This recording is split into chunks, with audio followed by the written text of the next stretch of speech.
Greetings to everybody. Welcome to this literature reading and meditation session. Today we will be talking about the concept of surrender from Babuji Maharaj's complete works of Ram Chandra Volume 6. In this process, we want to understand some things because in our journey, awareness leading to your expansion of consciousness is of importance. In our spiritual journey, as we are meditating, our awareness needs to increase, which leads to expansion of consciousness. We can bring physically certain practices. We can try and practice morality to have a good character. But consciousness is the base of everything. Without the consciousness being purified, we cannot really manifest true morality, true character in us. Because artificially, we developed certain good habits. In the beginning, it's good. But along with it, with right sadhana of meditating every day at the same time, our consciousness has to increase to back up this character. Otherwise, it is just an artificial one and the possibility of fall is there. That is why Babuji Maharaj keeps on insisting that we should practice. As we practice regularly, as awareness increases, we move from being unconscious to conscious. What is awareness? We are not conscious of what's happening around us, within us. So awareness is moving from unconsciousness to consciousness. And then what happens is we will be able to see where we need to change. When you become conscious, when consciousness expands, what happens is you become aware and you see where we individually have to change. It's almost like you are turning the light on, inner light on. And the moment you turn the light on, darkness is gone. Some qualities we try to imbibe artificially also. And that works as a buffer, as an example, like the quality of humbleness. Even if we don't have it, if we try to imbibe that quality, it will protect us against other people's ego. The moment we have humbleness, we will not get hurt so much. They will not be able to hurt us so much. That is why Daji keeps on insisting on this quality of humbleness. So this quality of humbleness, in the beginning we imbibe the quality. Later on, as we meditate deeply, as consciousness expands, and we start to experience it in the beginning at the 4th point and at the culmination at 9th point, then it becomes a true character. Because if we are egoistic, we are bound to get hurt again and again. Because it is the ego that is very sensitive. And the work of the master consists in this transformation. That is why Daji says, the master only comes to destroy the ego of the disciple. The work of the master consists in this kind of transformation. He transforms us from an unconscious state to a conscious state. So he cannot give us character. He gives us insight and awareness. It is up to us to utilize that light of awareness and transform ourselves. That is why character building is our job. So, the great secret is the moment you start seeing your faults, it is that moment is what is the secret. The moment you start seeing your faults, they start dropping off like dry leaves. Then nothing has to be done. To see them is enough. To be aware, just to be aware of your own flaws is enough. In that awareness, they disappear. Because it takes humbleness to accept our own faults. A person with ego can never accept their own faults. They're always right. They're always saying that, giving all justification of how great they are, how right they are. But it takes humbleness to accept our own faults. And when we actually see our own faults, a radical change happens in us. It's amazing. So that is why, even in Buddhism, they only teach awareness. As long as you are aware, everything drops. Being aware is like bringing light into a dark room, and you don't need to push the darkness out. It is automatic process. So that is why this practice that I have been doing, that I shared with everybody, that thinking master is observing me. And as he observes, all my faults are dropping off. This is what I've been practicing for some time now, for a few months, where I would just see Master looking at me, and my inner self is totally naked with all the flaws, all the muck, all the ugliness in me. And I just submit, this is what I am. And the moment he is watching it, his pure gaze drops every flaw. And it is amazing how you see this inner pure flower blossoming in you. It is truly amazing if you do this. So, when you come to a point of absolute awareness, funny thing is there is no more choice. You simply do what is good at this moment. You only do the right thing at the moment. And you do innocently, so innocently. It's almost like a shadow following you with no effort. And that is the state called choiceless awareness that Master is talking about. At the fourth point, he says, you come to a choiceless awareness. Because when you become aware, then you are in that state of innocence. Everything drops and your actions are choiceless.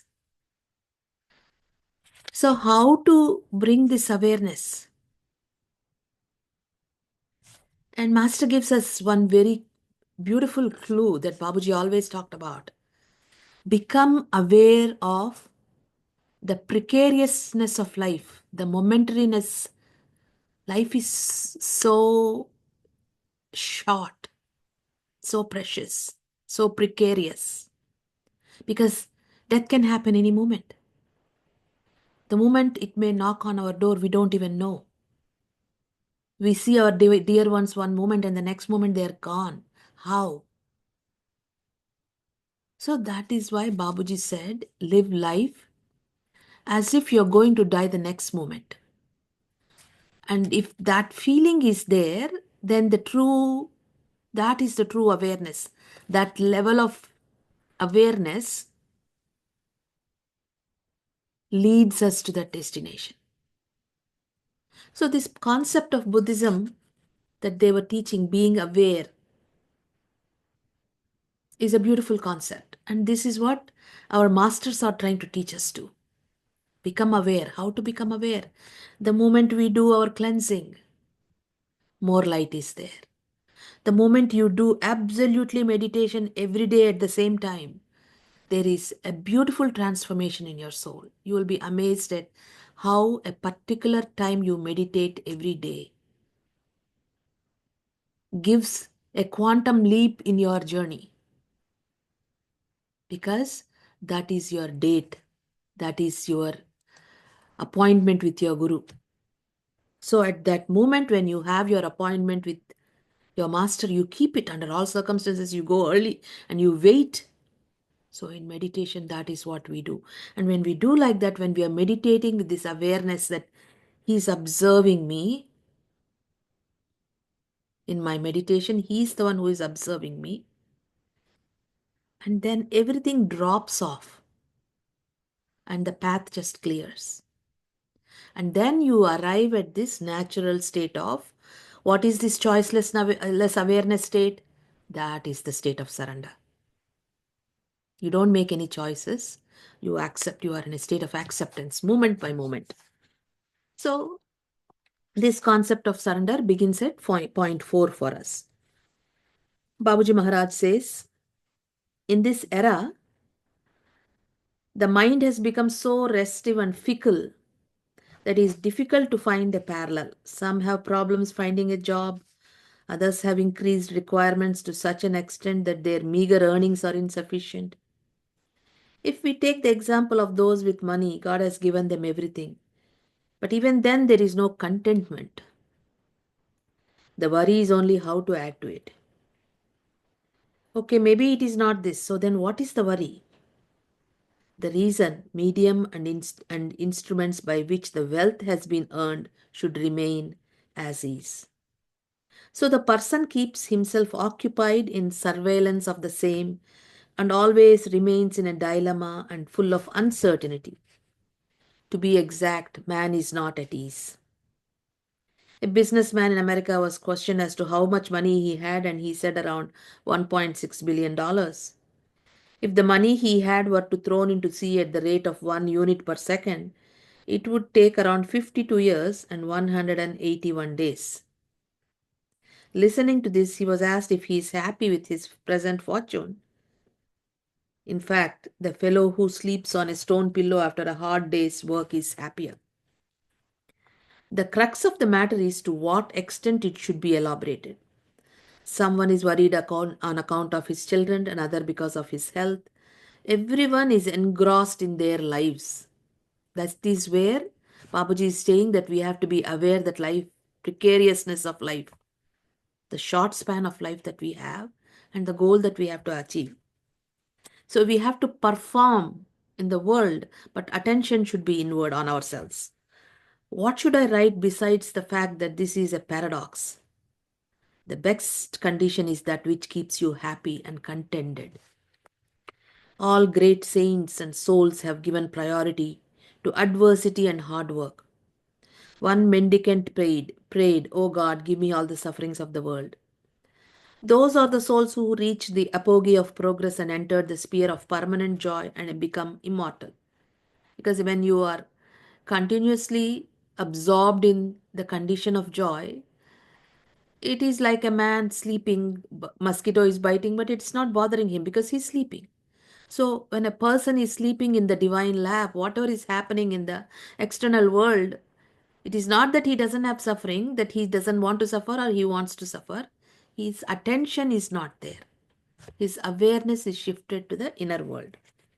Now the circumstances we have developed float in the universe, and having reached there, acquire a strength that strikes everyone's heart. So it is the egregore that we create. The effect that is created is proportional to one's capabilities. If the condition is used to develop a state of non attention to the above matters and to make this into a perpetual habit, and then for sure we are free of these matters to a large extent. So everybody is the group samskaras. The samskaras of the entire country are floating, and a lot of times we act according to that.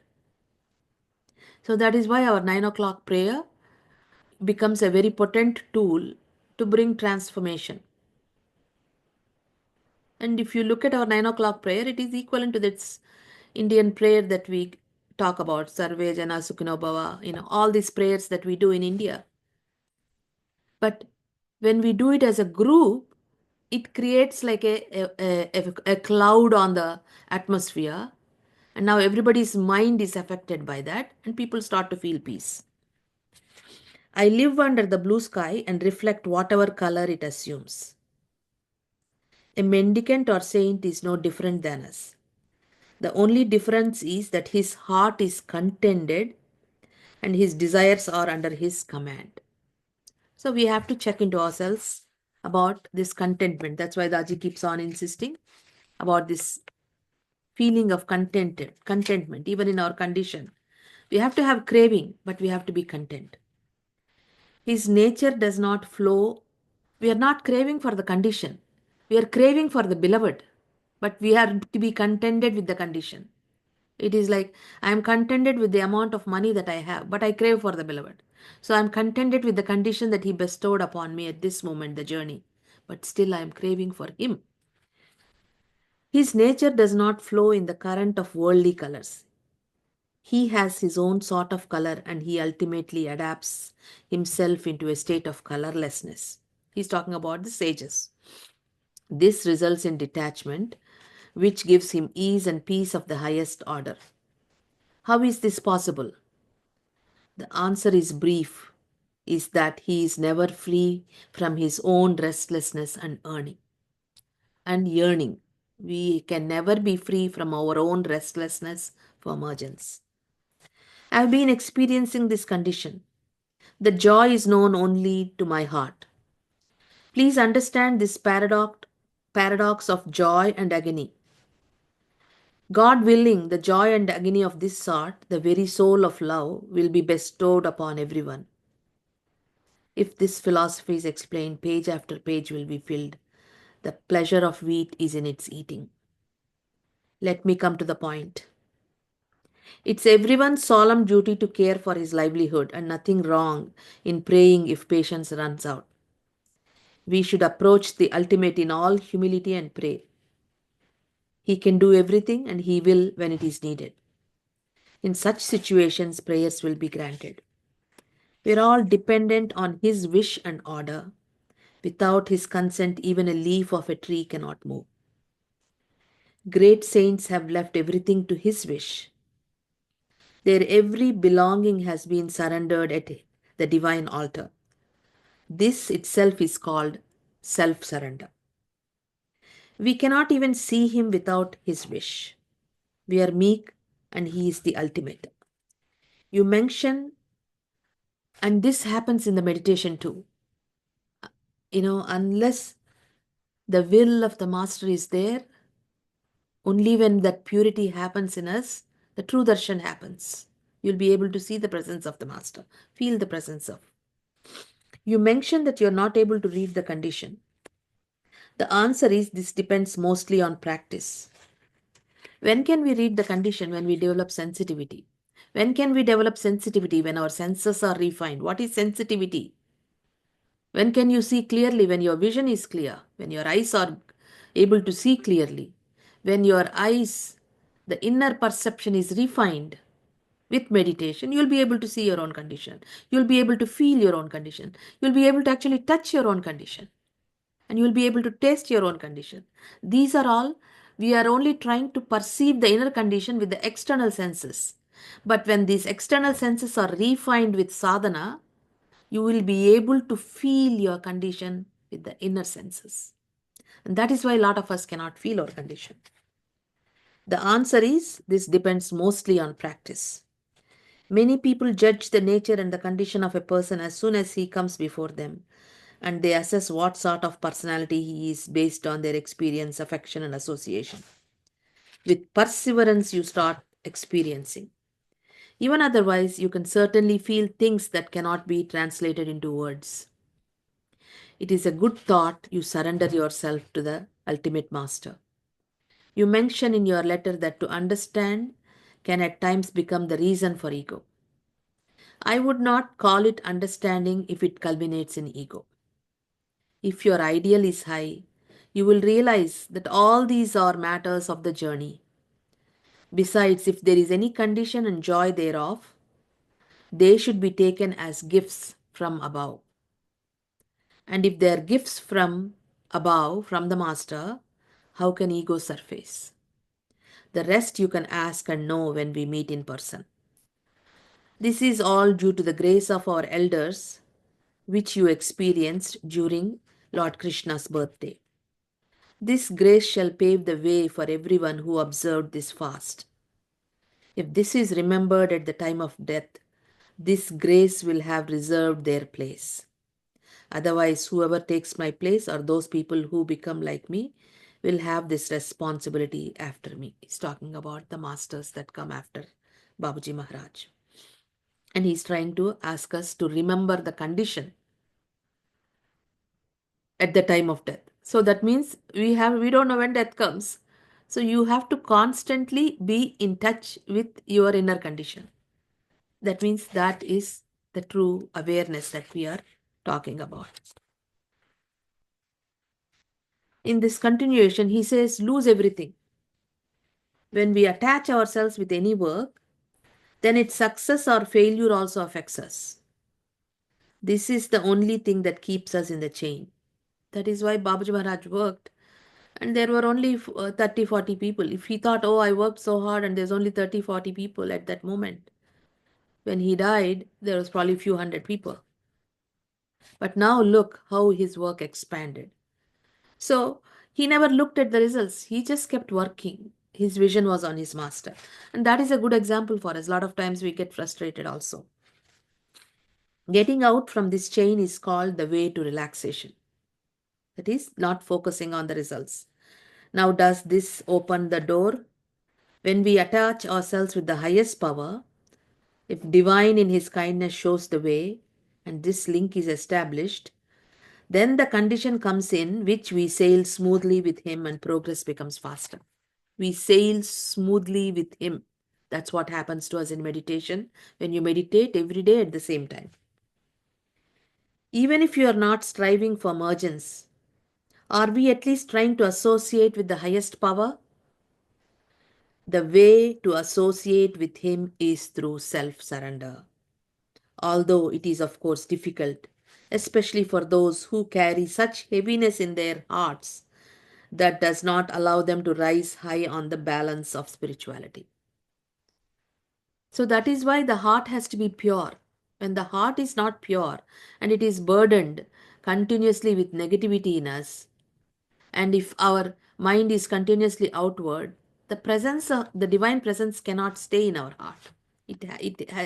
It's almost like, the fragrance of the rose is not prominent in a mucky place where there is completely fish.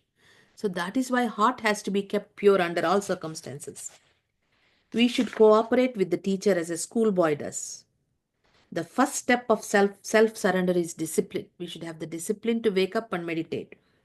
If we cannot discipline ourselves mentally, we should start at the physical level at least. Purity of thought and softness will come in the student's mind if he has total faith and trust in his teacher, provided the student is really eager to learn. If at all anyone puts one step in this direction, the condition will find out the next step by itself. So I was at one point practicing that because I am a little a rough, strict person. The word comes out strong.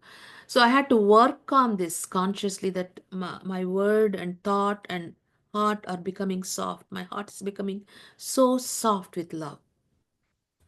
So we should be inclined. That is what observing our own faults is. We should be inclined to fulfill our aim with a full heart. Then what? Love also develops and it grows more and more as we become an admirer of our teacher's capabilities and abilities. This is where the physical presence of the guide comes in handy is we see him and we see when I see Daji, I see the softness in him, the way he speaks, the way he walks. That inspires me. If a seeker really wishes to reach the goal, all these conditions develop automatically. Interest is vital, and interest develops when a person is focused on the goal where he has to arrive. It also happens that some people sit with me to calm their mind. It is fine that I provide comfort and relaxation to my brothers, although for some time. In his radiation, we are relaxed, but we have to keep that radiation within ourselves. Heart has to be fit. But this slight happiness which develops in the heart of an abhyasi is not sufficient. Unfortunately, only this often happens as my experience is witness. That is the sadness of the masters. There are many people who are ready to come even just on a friendly basis, as divinity is too big a thing. And then, dear brother, when somebody loves me, I feel garden fresh and rejuvenated, as if some lubricant has been put into something dry. This is why Daji always says, if you can do one favor, at least do one thing. Do not misunderstand the master and his actions. His actions are always with the good intention of bringing us. So, brother, why should we limit ourselves to this much when there are many more things available to love? A person who has lost everything and is ready to lose everything will value me and give me importance. This is a very strange thing on my part. When I have lost myself, I want others to find me out. I think that perhaps no wise person will find a lost person who has not left any sign or clue. I understand that this interest of mine does not inculcate feelings in others, because interest in a lost person will also be lost, and what is left that will provoke others to find out the lost thing. So Babaji Maharaj is saying that he's lost in the goal, and when you love him, you will also be lost. And for this, Swami Vivekananda replies, I would have torn 100 books before these two sentences. Do they not require commentary? The words of this letter have life gushing out from the core of the heart. I want such a man, and I was in search of such a person. I do not want a sepulchre to put in the grave of a learned man. I have found such a man and I am satisfied entirely. He's talking about Babaji Maharaj. Nobody can compete with you in this respect. Let the learned men come out and let them open their shops. Your way is peculiar and I like it. The doors of this hut are always open for you, but this hut is in such a bad condition that perhaps nobody would like to even sit in it. This is what Babaji Maharaj said. The showers which fall on this hut come directly from the source and wet the person who sits here. What is the use of sitting in such a hut where a person gets wet? Lalaji Maharaj says, this letter is not child's play. Every Tom, Dick and Harry cannot understand the beauty of it, although it is very clear and there are no intricacies in the meaning. The style of writing, of course, is beautiful. Please convey the important points to those who are seekers of spirituality. In fact, everybody should have a copy of this letter and it should be read on a daily basis. The last few lines regarding the hut show his politeness and humbleness, but they are also filled with deep meaning. The words are, the doors of this hut are always open for you. But this hut is in such a bad condition that perhaps nobody would like to even sit in it. The showers which fall on this hut can come directly from the source and wet the person who sits here. What is the use of sitting in such a hut where a person gets wet? So this is the style of Babaji Maharaj.